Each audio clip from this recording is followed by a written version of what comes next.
We've got Kyle in Warsaw. How are you? Kyle? Hello, Kyle. Kyle, on line 2. Kyle.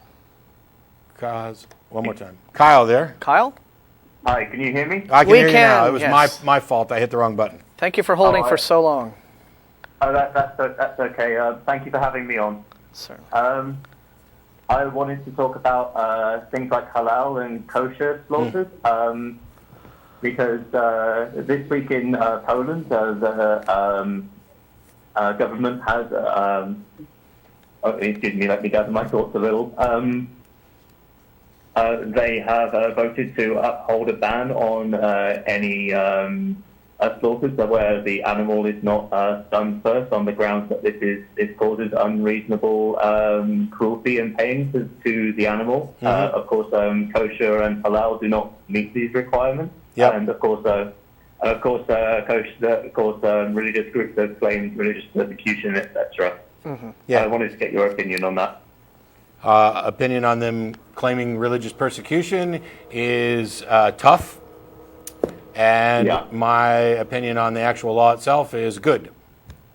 Yeah. That's pretty much mine as well, to be honest. Yeah, it's regrettable that we are. It's an example of how religion, just by virtue of being religion, gets this undeserved special treatment and respect that it doesn't really. To say, well, okay, well, everyone else has to obey these anti-discrimination laws, but if you call your discrimination my religious beliefs, then suddenly, oh, okay, well, then you can discriminate, or you get to break the rules. It's an out for religion that they don't deserve. It gives them special rights. Ironically, the kind of special rights that they claim anyone who doesn't share their beliefs is always demanding, and it's nonsense.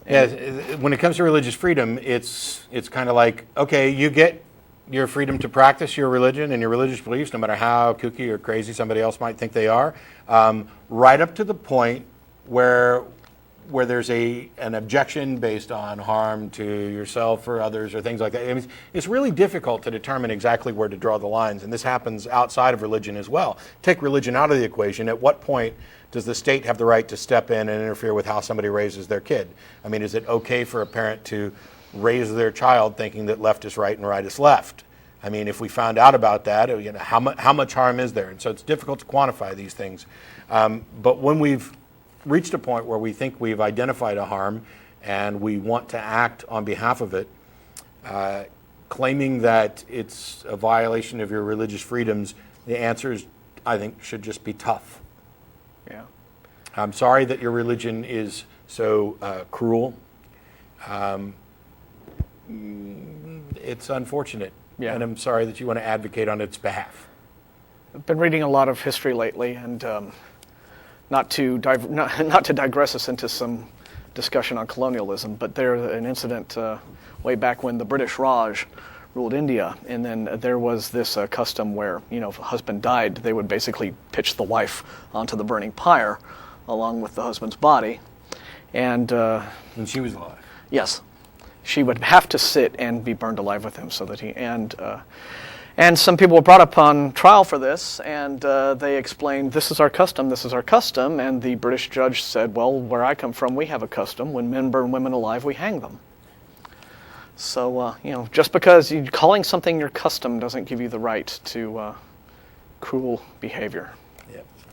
Anyway, thanks a lot for the call, Kyle. Thanks very much for having me, guys. Bye. Cheers.